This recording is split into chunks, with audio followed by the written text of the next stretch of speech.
stock, this Scout 19 Sportfish, beautiful boat, powered by the reliable 150 Yamaha 4-stroke, great package, very versatile because it's got good seating in it, but it's a great fishing boat to start out with. You've got rod holders back in the back. You've got cup holders by these back seats, so whoever's back here is going to be nice and comfortable. Nice high backrest back here. Removable backrest on the leaning post. Live well's up underneath there. It's got a nice big live well. Beautiful powder coated T-top. Room on your dash here for whatever kind of electronics. We're not going to decide what to put in there. You decide what you want. You want Garmin, you want Marine, whatever you want. We can install that right here in our service department.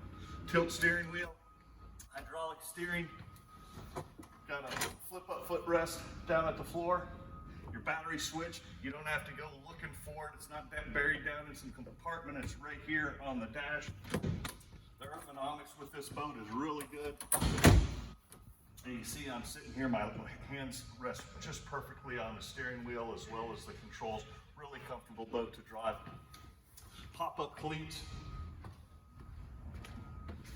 Big dry storage up in the front. This is the complete package in a 19-footer. This is in stock right now at MarineMax in Jacksonville Beach. I'm Grant. Give me a call. Let's take it for a test ride.